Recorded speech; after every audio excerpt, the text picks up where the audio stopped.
المغرب عنده 152 سد، براج، 152 براج. الله يبارك، اللهم لا حسد، خوتنا وهذا خير للشعب المغربي، اللهم لا حسد. عندهم 152 سد. والمغرب تعتبر أكبر دولة في إفريقيا فيها عدد سدود، أكبر دولة عندها عدد السدود اللي قضت على أزمة الماء وأمنت بلادها وشعبها في الأمن المائي هي المغرب. يعني استراتيجية المغرب هي استراتيجية إسرائيل، استعرب بهم، استفادوا من إسرائيل، لأن إسرائيل متفوقة جدا في الأمن المائي بالرغم من أنه ما عندهمش الماء، لكن يلقوا حلول. إسرائيل يجيبوا الماء، يا عباد ربي، يجيبوا الماء من إثيوبيا، يجيبوه في بواخر الماء تاع الشرب. إسرائيل تجيب بواخر تاع الماء من إثيوبيا، من السد النهضة، تجيب الماء لإسرائيل ويعمروا السدود تاعهم. نعم، هذه المعلومة ما علمكمش بها. إسرائيل تبني سدود والماء تجيبه من إثيوبيا وتعمر به السد. تتخيلوا هذه؟ إذن المغرب ماخذ لأنه عنده أزولاي مستشار. أزولاي عنده مستشار، ما عندوش عبد اللطيف بن القايم.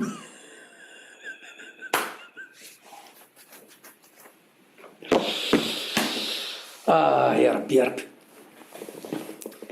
الملك المغربي عنده أزولاي، عندوش عبد اللطيف بن القايم. لهذا السبب اللي عنده 152 سد، 152 سد. الله يبارك. الجزائر قداش عندها؟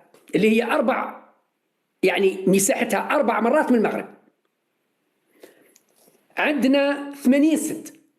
هذو 80 سد وشنو؟ كانوا عندنا 40 سد. كانوا عندنا 40 سد. في وقت بوتفليقة الله يرحمه زاد بنا 40 سد. بوتفليقة الله يرحمه زاد بنا 40 الضعف. نعم، بوتفليقة الله يرحمه بنا الضعف.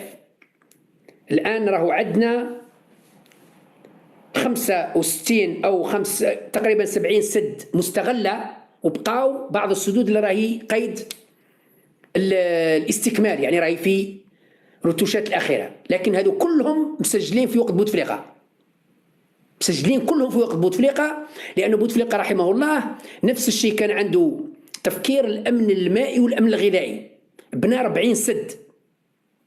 إذن بكل صراحة كي نبداو نحاسبوا بوتفليقة الدراهم وين راحوا، على الأقل نلقاو الدراهم راحوا للسدود، راحوا لتحلية المياه، راحوا لطريق السيار الشرق غرب، راحوا للمسجد الأعظم، راحوا لحوايج بزاف. أنا كي شفت باللي في وقت بوتفليقة بنينا 40 سد بصراحة استغربت، قلت الحمد لله كاين 40 سد اللي تبناو، لأنه لما جا بوتفليقة إلى غاية 2000 كان عندنا 44 سد فقط. كي جا بوتفليقة 2000 يعني 1999 2000 كان عندنا 44 سد بطاقة إجمالية تاع 3 مليار متر مكعب.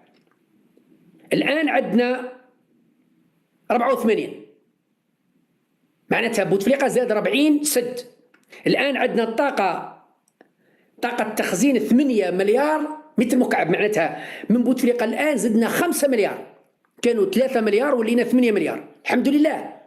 بالفعل أزمة الماء الآن أقل من بكري، ولكن مازال دائما عندنا أزمة الماء. الشلف اللي فيها سد ومسميها واد الشلف وقريبة البحر قريبة كلش، الشعب 20 يوم ما شربوش الماء، 20 يوم ما شربوش الماء، ما دوشوش.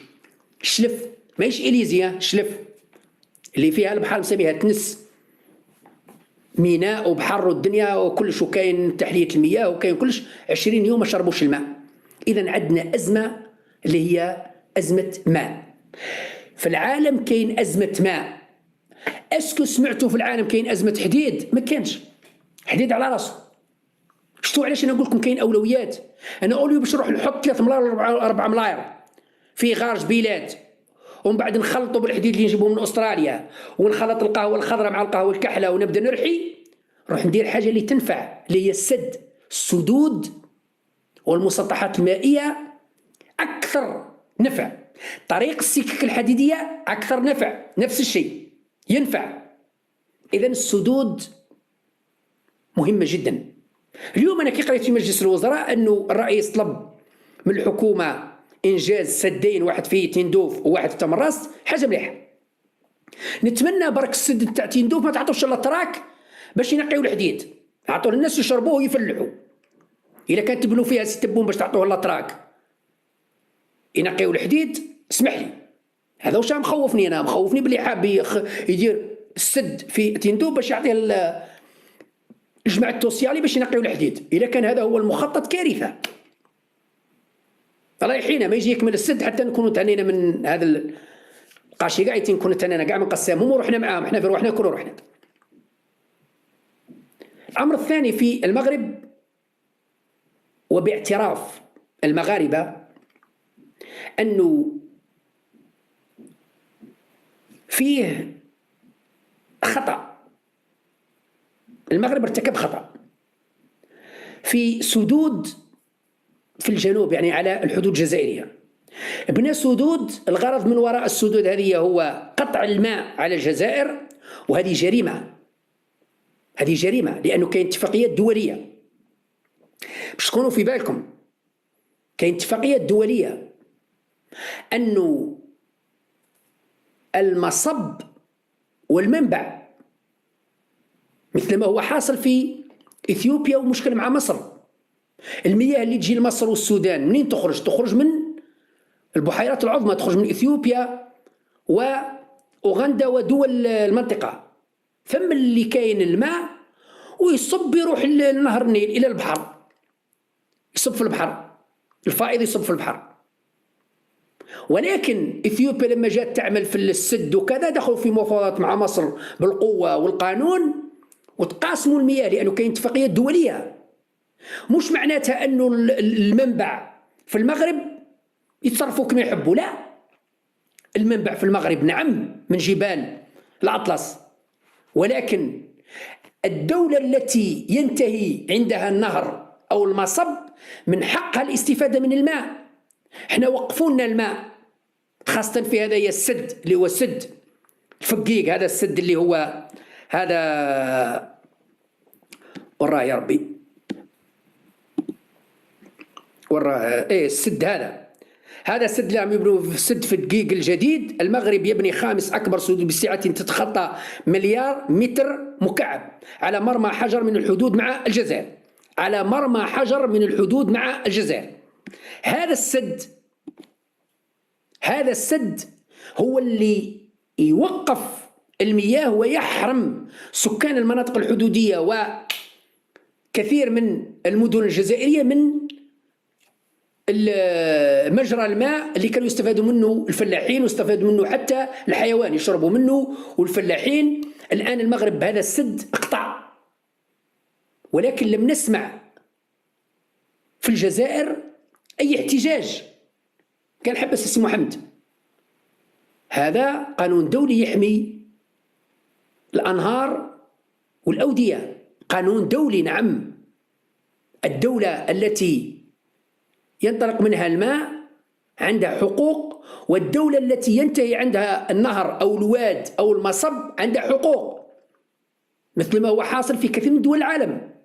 في تركيا مثلا نهري دجلة والفرات المصب نتاعهم أو المنبع نتاعهم من تركيا، من جبال تركيا ينزل الماء ويتقسم دجلة والفرات ما بين العراق وسوريا، وهذا الدول لها حقوق من الماء. تركيا دارت سدود ودخلوا في مفاوضات ومشاكل وكذا، وفيه تقاسم الثروة، تقاسم الماء. احنا في الجزائر ما سمعناش باللي احتجاج على هذا السدود اللي للأسف الشديد، أقول بكل حسرة وأسى للأسف الشديد أنه هذا السدود اللي المغرب داروها شغل سكارة في الجزائر للأسف أصبحت نقمة على سكان القرى والفلاحين اللي فاضت عليهم السدود، لأنهم فتحوا السدود فاضت عليهم الأودية وغرقوا. لأنه الفيضانات اللي صارت في المغرب هذه فيضانات نتيجة السدود اللي تعمرت وفتحوا الواد.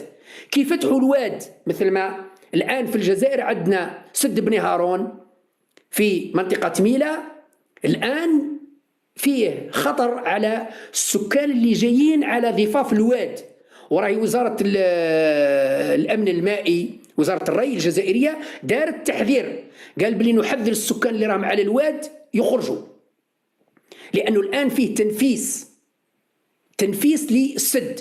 السد كي يتعمر يوصل 90% ولا 95% لازم يفتحوا له ينفسوه باش يخرج الماء الزايد، لأنه لو كان وصل 100% قادر يفيض ويهدم حتى السد وتولي كارثة.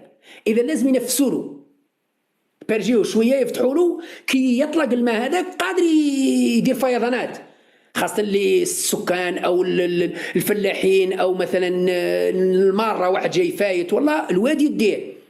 إذا في المغرب صار هذا المشكل، أنهم فتحوا السدود، كي فتحوا السدود تعمرت الأودية وغرقت المدن.